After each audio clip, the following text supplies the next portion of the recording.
Hi folks, thanks for spending time again with me today. We're looking at number 38 from the Melodious Etudes for Trumpet book, the Bordogni Etudes. Yeah, I've done about 38 of these, so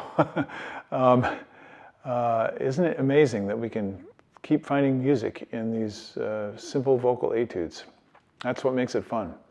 But I find this one particularly challenging, and the reason is it's very slow. Now, of course, well, it says 72 to the 8th note. I don't know if I'm going to be able to play it at that tempo, but as I mentioned before, it's good practice to do so. Now, I'm going to try and play through the whole thing, and I may or may not make it, because if I lose my concentration, well, who knows? Anything is possible. But I'm going to try and take you on a little journey through this. And if you don't want to stay with me, just skip over it and move on to something else. But I hope that this will be interesting for me, and I hope it is interesting for you as well.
For me, that's a good mental exercise. I can feel my mind like trying to go someplace else the whole time. I say, wait a minute. There are people listening here. You know, I've got to keep making the music. Stay with it. Come on. So, in one sense, it's a lot like a competitive sport mentality. It's like keep your head in the game. And I think a lot of times when we're playing something that we don't have a particular affinity for, maybe it's a style we don't like, maybe it's challenging to us, we're a little frustrated, and we're just looking for a way out. And this isn't an orchestral excerpt, obviously. The only one that comes to mind that kind of sounds like this is Don Pasquale, from an opera, of course. But it's still the same mindset. It's still the same. We have to keep our head in the game. And for me, the music does that for me. So what things might you find challenging about this other than the mental challenge, which is certainly a challenge for me? Or maybe another way of putting it is, what helps you to meet that challenge? If you're a competitive athlete, what helps you to meet the challenges, get through the ups and downs, to triumph in adversity, so to speak? What helps you? So it's always good to look for that. So one thing that helps me a lot when I'm playing this style of music is, and it sounds very simple, but it's very true, the music is always going someplace. So if I can feel where it's going to, then I stay engaged. And that means I'm following a line and I'm following a sense of direction. Now, if you're listening, I'm sure you could hear some of that. I'll play through quickly because it might be a little bit more palatable for me to do that. Actually, I'm going to play it. Let's 72. Yeah, I'm going to play it a double time. So instead of 72 to the eighth note, now we're going to do 72 to the quarter note.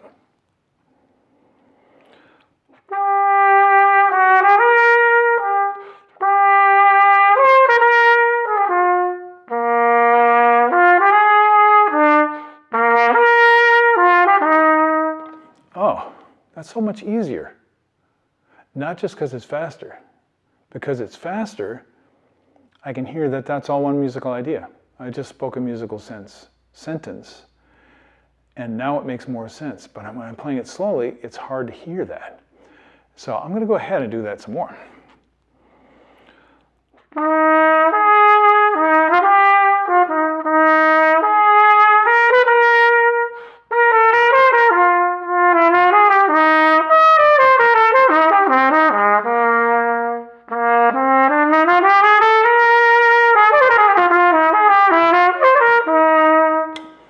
So that one sounded a little bit like maybe you pressed the 2 times faster button on your YouTube video. It was kind of skittery. So this is an interesting thing about the fast and slow music. You're always looking for where the music feels correct. And that can depend on whether you've had enough sleep or drunk too much coffee or are feeling well or not. But it's not just our perception of the music, it's can we have that sense of smoothness and grace so that it never feels rushed when it's fast and it never feels dragging when it's slow. That's really important. So if you can just notice, this is dragging, or this just sounds like a cartoon. It's just kind of bouncing around like Daffy Duck, So that is a huge thing, because it doesn't only have to do with our technical ability to play faster or slower. It has to do with just the way music feels to someone else. So when you're recording yourself, listen for that. Does the music feel like it's settling, like it's starting to sag, like it's losing momentum? Or does it feel like it's kind of a runaway toboggan flying down the hill with no control at all? And I'm sure we've all experienced both those extremes and everything in between. It's just a matter of being aware of it. And that means that you can do something about it. So if you stay in the sense of movement, it's just like if you're walking or riding a bike or driving a car, you're looking for where you're going to. And because you see, you're going to turn at the next corner, then your mind automatically accommodates that movement. And it's the same thing with what we're doing here. So there are some tactical challenges in this one, and I think I've mentioned in previous episodes that I would often start working it at the end. I would definitely do that on this one, and I'm not going to play through the whole ending, but you heard how I had a little problem at the very ending. So Let's see, I'm going to start in bar 53 and just play the ending and see if I can do it a little bit better.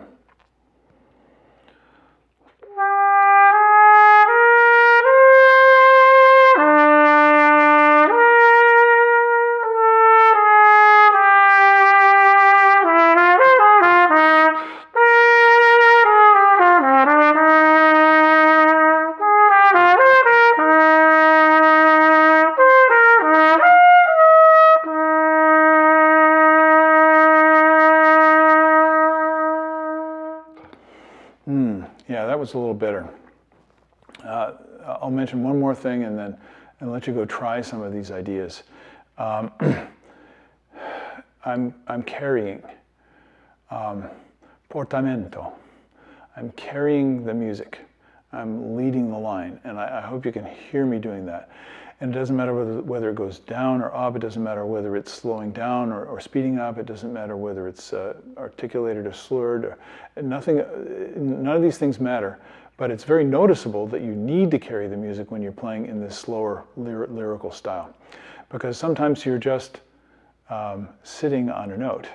And you should never be sitting on a note, because the note gets very uncomfortable when you're sitting on it. You need to sustain the note. You need to carry the note. That's really the moral of the story here. And if you can keep carrying when you're going up and down, playing soft or louder, playing articulated, slurred, playing high or low, playing fast or slow, all your music is going to sound much more convincing. So listen for that when you listen to yourself play on a recording, and that's one of the main ingredients you want to cultivate. So I hope working on this etude and spending a little time with me helps you to cultivate these things. I'll see you later on when you have time. Have a great day. Bye-bye.